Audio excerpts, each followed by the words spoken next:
Assalamualaikum warahmatullahi wabarakatuh. Salam sejahtera untuk kita semuanya. Kegiatan saya di sore hari ini adalah menunas di kebun kelapa sawit ini ya.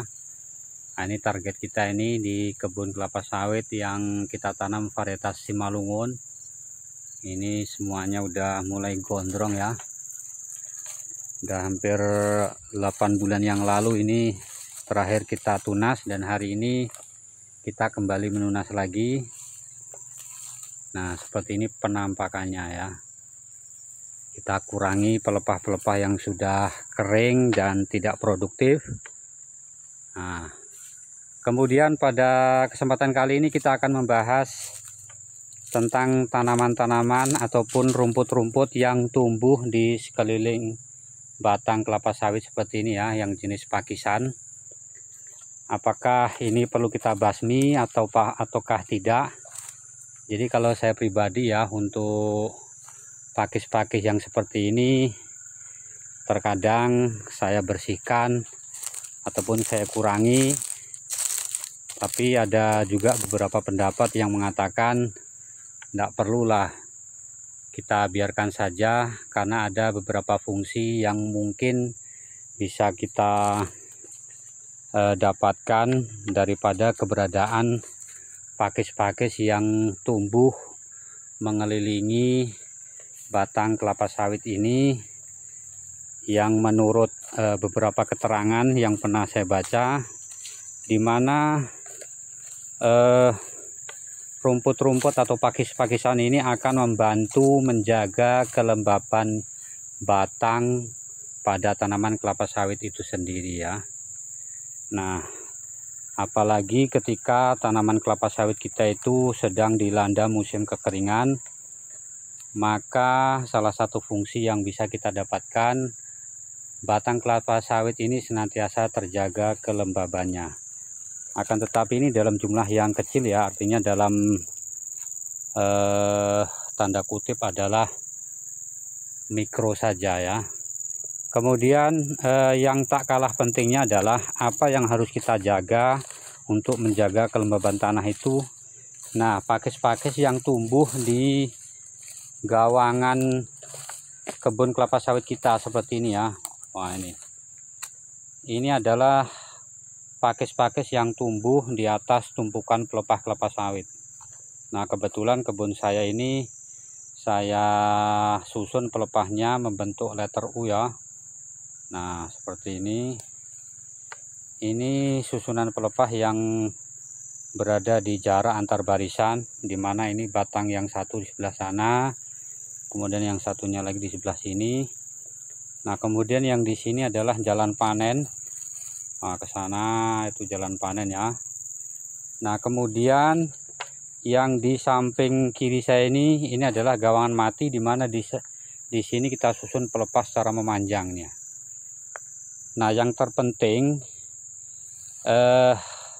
rumput-rumput jenis pakisan seperti inilah yang perlu kita jaga, artinya tak perlu kita kendalikan.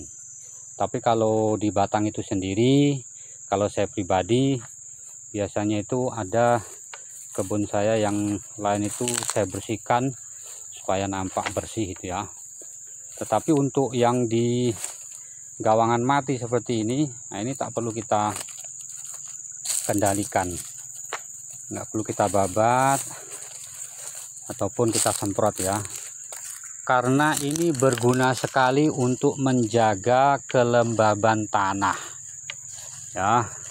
Berbeda dengan pakis-pakis yang tumbuh di pohon sawit itu ya. Kalau yang sawit itu hanya berfungsi untuk menjaga secara mikro kelembaban pada batangnya, tetapi yang peran yang paling penting adalah ini. Nah, rumput-rumput lunak seperti ini, inilah yang berfungsi untuk menjaga kelembaban tanah. Ketika kebun kelapa sawit kita itu terjaga kelembaban tanahnya, maka secara otomatis ketersediaan air itu juga akan terjaga.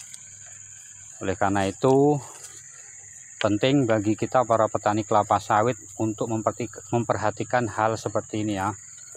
Jangan gara-gara kita mau kebun kelapa sawit kita terlihat bersih, kemudian kita gunduli, kita semprot secara total ya.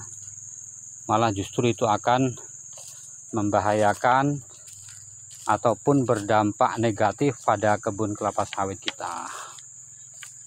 Nah, apalagi ketika kebun kelapa sawit kita itu memasuki ataupun sedang dilanda musim kekeringan. Nah, ini kita lihat di sini ya. Nah,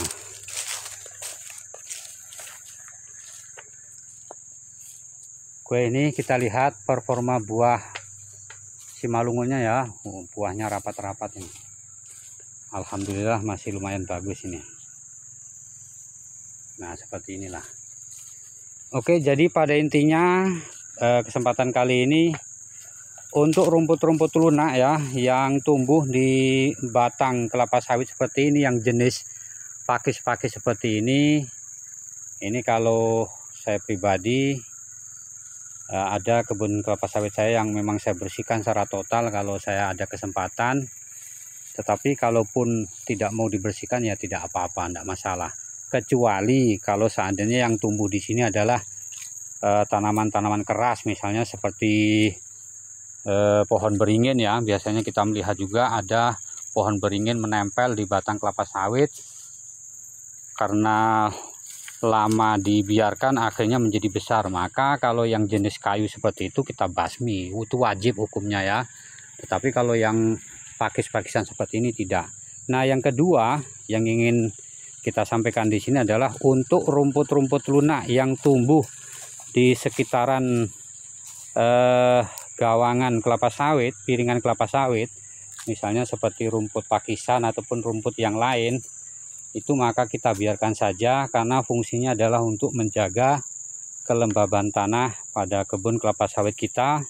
Dengan terjaganya kelembaban tanah, secara otomatis ketersediaan air untuk tanaman kelapa sawit kita juga akan senantiasa terjaga. Oke, barangkali itu saja yang dapat kita sampaikan pada sore hari ini sambil kita mengisi waktu luang ini ya. Ini kita istirahat sebentar, nanti kita akan lanjutkan kembali untuk pruning kelapa sawit kita ini. Terima kasih bagi yang sudah menonton. Salam sukses untuk kita semuanya.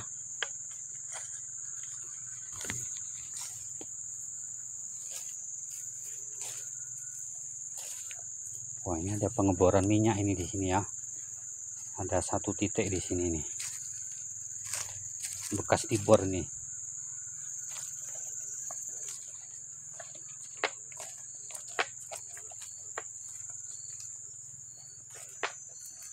Sudah gondrong-gondrong.